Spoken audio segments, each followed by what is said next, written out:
Hi, I'm Hannah. And I'm Matt Hannah.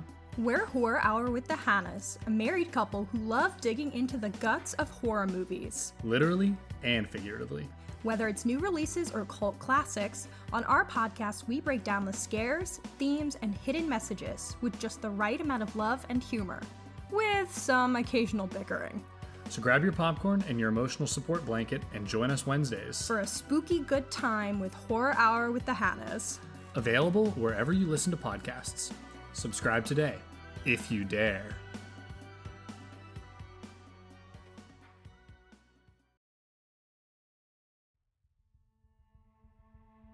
Thanks for listening to the Red Treehouse, where I tell scary stories to keep you up at night. You can listen to the Red Treehouse on your favorite streaming platforms, including Spotify and Apple Podcasts. Be sure to follow, like, and subscribe. Oh, and leave a 5-star review. You can follow the Red Treehouse on social media, on TikTok, Instagram, YouTube, X, Threads, and Facebook at Red Treehouse Pod. And now, you can find the Red Treehouse on Patreon. Join the Red Treehouse community for as little as $3 per month and receive exclusive member benefits. Simply go to patreon.com/Red Treehouse. As always, if you have a scary story or topic you'd like me to feature on an upcoming episode, email redtreehousepod@gmail.com. Important note, sources for this episode can be found in the show notes. The Red Treehouse is dedicated to my dad. I love you, Pop.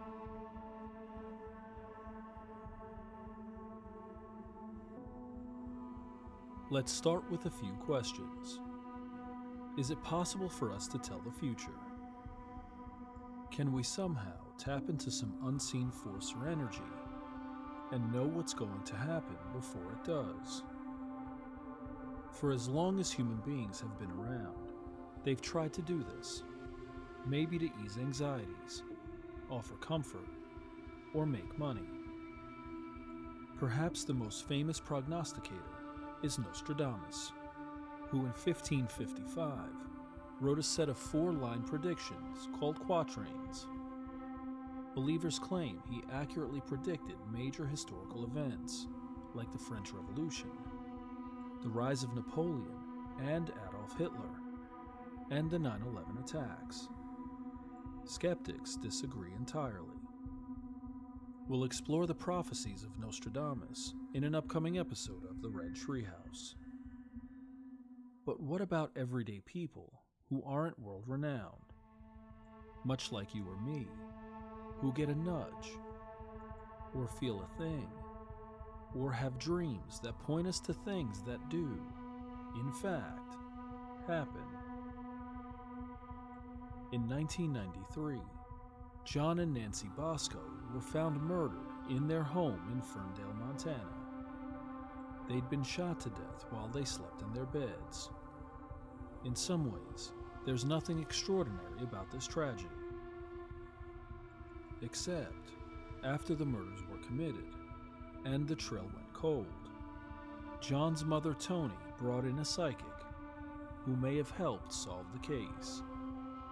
And if that wasn't enough, the murderer claimed to have been haunted by a recurring nightmare that prophesied what he was going to do months before he did it. In this episode of the Red Treehouse, we're going to explore the eerie and tragic story of John and Nancy Bosco. Were their murders prophesied months before? Did a well-known psychic help solve the murders? And was the murderer haunted by strange dreams which foretold the crime he was going to commit? I'll share the story. You decide for yourself. I'm your host, Will. Welcome to the Red Treehouse.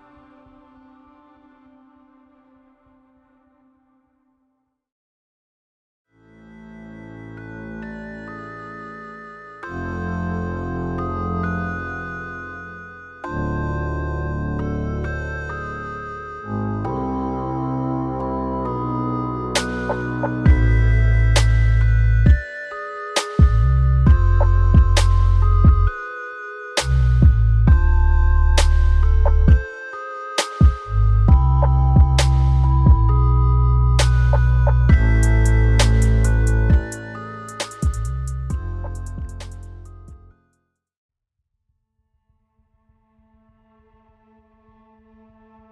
night of August 12, 1993, was much like any other for John and Nancy Bosco. The couple had recently moved to Ferndale, Montana from Boulder, Colorado less than a year before. They'd met in 1990 when Nancy Peterson, a 29-year-old computer telemarketer, met John Bosco, a 38-year-old furniture maker. One day, Nancy connected with John, who was hesitant to purchase what she was selling. So, Nancy tried something different. She offered to meet with John at his home to show him how the product worked. The two met and were immediately taken with each other, and within a short time, they fall in love and get married. An important detail: John had recently divorced his ex-wife and was locked in a difficult custody battle at the time of his relationship with Nancy. Within a few years, John and Nancy decided to move to Montana and found their dream house. The home had a woodworking studio attached and was zoned for commercial use. This meant John would be able to work his trade as a furniture maker from the comforts of his home shop. The two discussed the possibility and quickly decided this was the perfect situation. And in early 1993, they moved from Boulder, Colorado, to Montana. The home was everything they dreamed of. But then, John and Nancy learned something completely unexpected. Their dream house was not zoned for commercial use, and that meant John would not be able to work from home after all. This was devastating news for the Boscos, because they'd moved to Montana in large part because of John being able to work from home. With that possibility now gone, the couple grew increasingly concerned about how they would make ends meet. Upset over the situation, John confronted the home's previous owner, Joe Clark, who claimed he was being honest about the zoning designation from the start of the sale. Inevitably, the two reached an impasse, and several months passed where John and Nancy were trying to figure out how to make it all work. By mid-August 1993, the two were preparing to head back to Boulder for a custody hearing. The couple packed up their car to make the nearly 14-hour drive from Ferndale to Boulder. But the custody hearing came and went, with no sign of John and Nancy. This was unusual, because John was actively involved in the custody process for his two kids. Part of the reason for moving to Montana was to have enough space for when they came to visit. So when John was a no-show to the custody hearing, it set off alarm bells. A week later, on August 19, 1993, one of John and Nancy's neighbors noticed something odd. The Bosco's car had been parked in the driveway without moving for several days, and it was packed up as if the couple were getting ready to take a road trip. Concerned, the neighbor walked over to the home and found the doors and windows locked tight, which again struck them as odd. As the neighbor traversed the outside of the home, they came to a basement window, which they found open. Almost immediately, the neighbor was hit with a horrible odor coming from inside, the smell of death and decay. The neighbor quickly called the police, who arrived at the Bosco home within a few minutes. As soon as they made entry, officers were overwhelmed by the foul stench and immediately worked their way through the home. Eventually, they came to the upstairs master bedroom, where they made a gruesome and horrifying discovery. Lying face up on the bed were John and Nancy Bosco. It was obvious they'd been dead for at least a few days, as they were covered in flies and maggots. And, despite the decay, police discerned the two had been shot, John once in the head, and Nancy once in the head and once in the back. One article stated, quote, "One of the two bullets that hit Nancy went into her back, hitting her ribs, lung, and shoulder blade, coming to a rest in her left shoulder. The second went into her jaw before ricocheting out of Nancy's eye, breaking her glasses lens. It was determined this happened while she was crouched, as if in the fetal position." End quote. Police also noted 2 fresh bruises on Nancy's leg and thigh.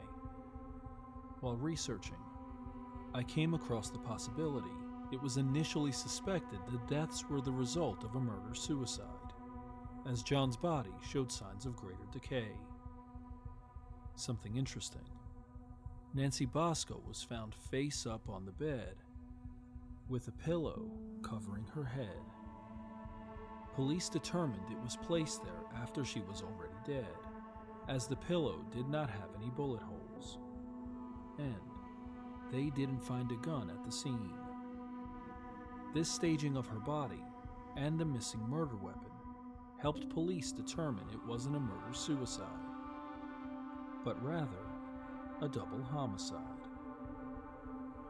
Officers reached out to John's mother, Antoinette, who went by Toni, and informed her of the tragic situation.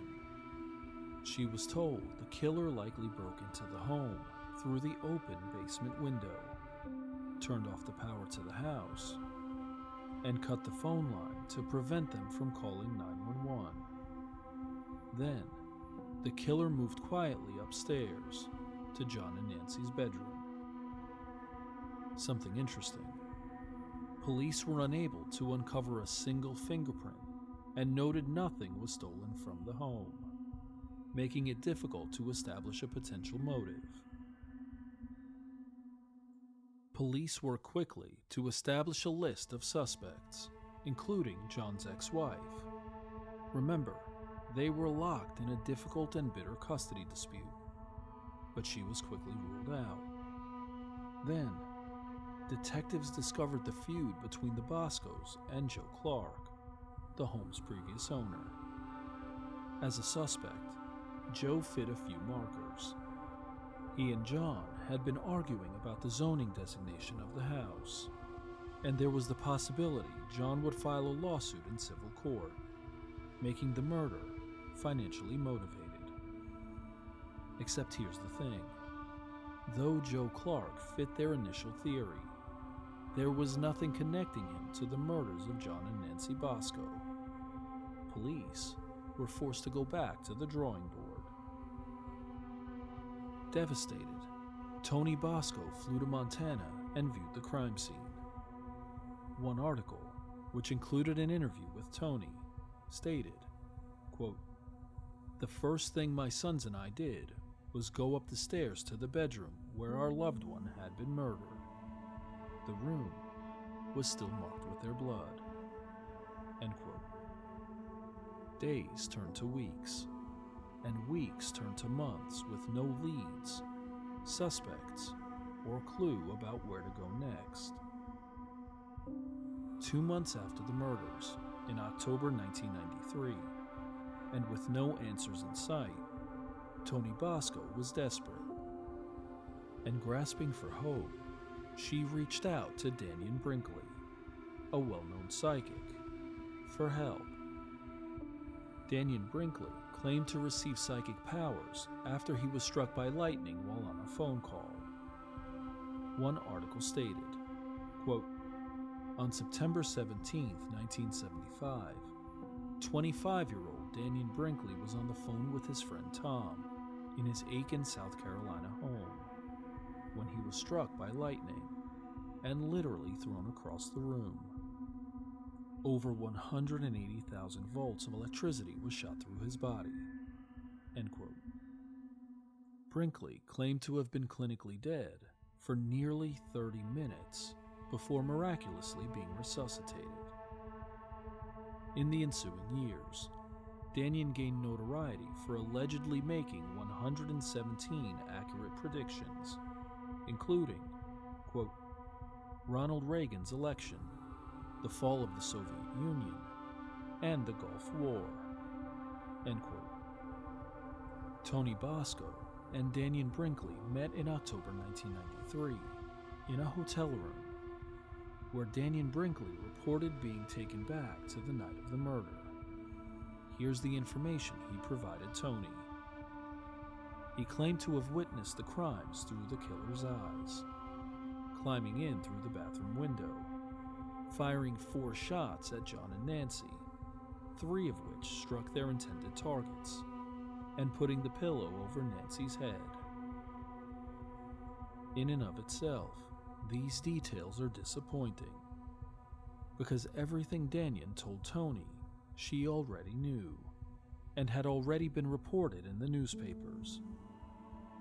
Dannion's claims of seeing the murder through the killer's eyes fell flat, until he shared something fascinating. He claimed that he actually saw the killer's face in a mirror reflection inside the Bosco's home. He claimed the killer was a teenage male with a medium build and inset eyes, and he claimed the killer was wearing jeans and boots. Dannion described the killer as likely being a college student, and that he attended a school somewhere out west. He also told Toni the killer was familiar with the house, though he wasn't sure of the connection. Then he said something startling. Dannion Brinkley told Toni Bosco the killer would be captured in 2 months' time. Toni took this information to the local police department, but they were less than impressed. It's not as if Dannion Brinkley offered a name or some specific detail that could point them in the right direction.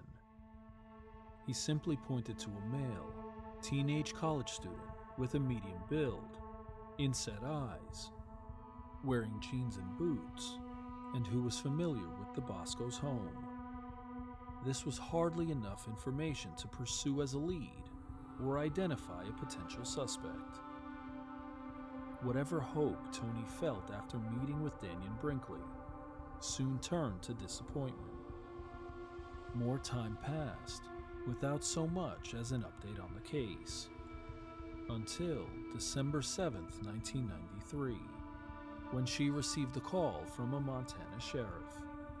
The case had been broken wide open. The officer told Toni they not only had a prime suspect, but they've arrested him. And Toni can hardly believe her ears when the officer describes who they have in custody. The suspect was 19-year-old Joseph Shadow Clark, a college student at George Fox University in Oregon. He had a medium build and inset eyes. Every detail given by Dannion Brinkley was spot on. He had not only reached into the past to the night of the murder, but also looked to the future to the month of the arrest. And there was something else. Shadow Clark was familiar with the Bosco's home, because he'd lived there before. His father, Joseph Clark, sold the home to John and Nancy a few months before the murders, and was currently embroiled in a bitter dispute about the zoning designation of the home. While back at school, Shadow confided in a roommate that he'd done something terrible and feared being caught. He asked his roommate to keep the secret to himself and not tell anyone. Then, he admitted to committing murder before coming back to school. The friend, to his credit, listened carefully and then promptly went to the police in Oregon.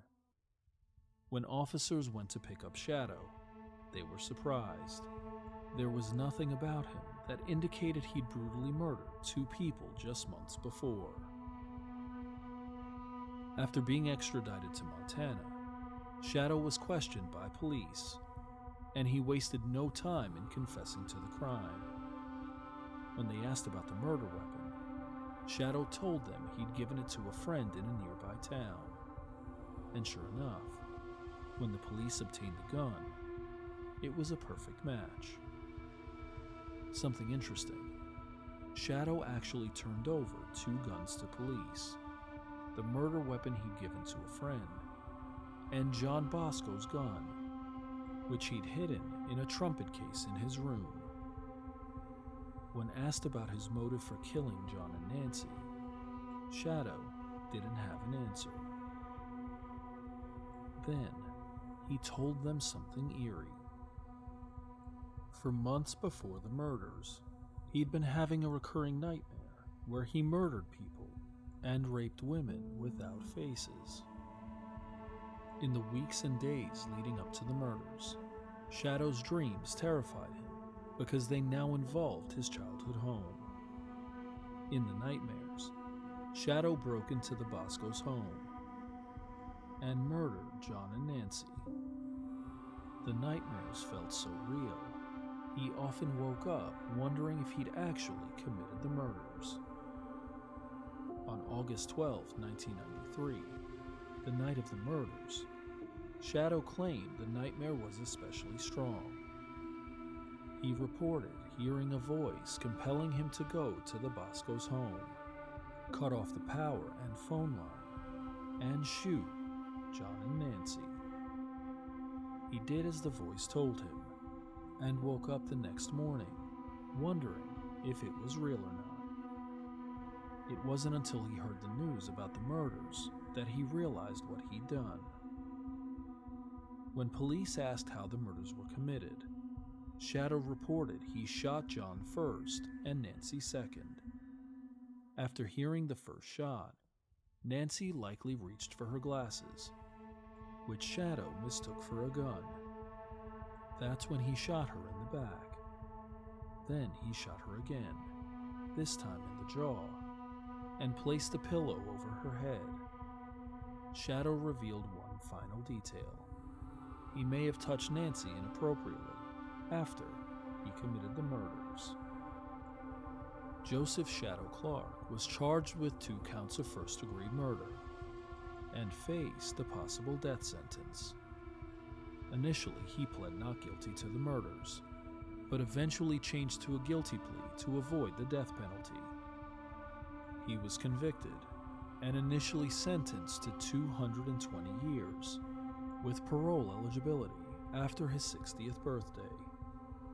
His sentence was later reduced to 150 years, which he is currently serving. Nancy was laid to rest near her family in South Dakota, and John was cremated and his ashes scattered by his family. Sometime after the murders, Toni Bosco wrote a book entitled Radical Forgiveness, which detailed her journey after the death of her son and his wife. Quote, "In time, in spite of my grieving, which will always be a permanent part of my life, I knew I had to reclaim my soul. But how? I had to struggle long and hard with whether forgiveness made sense, whether it was even possible. My children helped me as we struggled together with this horror. We had always been opposed to the death penalty, and began to grasp again that the state is no more justified in taking a life than an individual. Our healing began when we wrote to the judge, asking that Shadow Clark not be executed. I could say he must be punished for life, but I could not say, kill this killer. To forgive is just what the word itself says, to offer a gift before it's been earned or even deserved. It doesn't mean giving in. It means letting go. If we don't forgive, we stay emotionally handcuffed to the person or nation that hurt us. And if we're handcuffed, we are not free, never at peace, never able to do God's work. Forgiveness is a boomerang. The gift we send out is what we're going to get back. This is how God treats us. When we forgive, we act as God does. End quote. Toni Bosco passed away peacefully on March 20th, 2020, at the age of 91.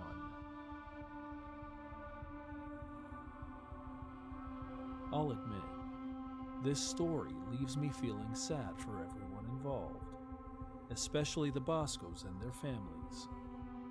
It was a senseless, brutal crime, with no discernible motive, even to this day. The seemingly supernatural elements leave me intrigued, including one thing that I didn't include up to this point. While researching, I listened to a show that claimed Toni Bosco had a premonition of her son's murder months before the killings took place. But because I couldn't find it anywhere else, I didn't include it in the narrative. But I'll confess, it was a major reason why this case piqued my interest. Because if it's true, that means Toni Bosco had a premonition. Daniel Brinkley used psychic abilities to catch a murderer, and Shadow Clark had nightmares which predicted what he was going to do.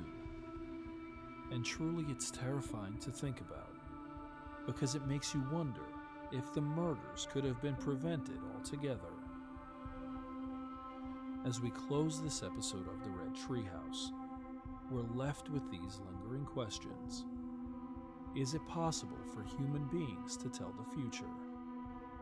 Is it possible to tap into some unseen force that allows us to know things are going to happen before they do? And could the murders of John and Nancy Bosco have been prevented? I've shared the story. Now you decide for yourself. I'm your host, Will. Thanks for joining me in the Red Treehouse.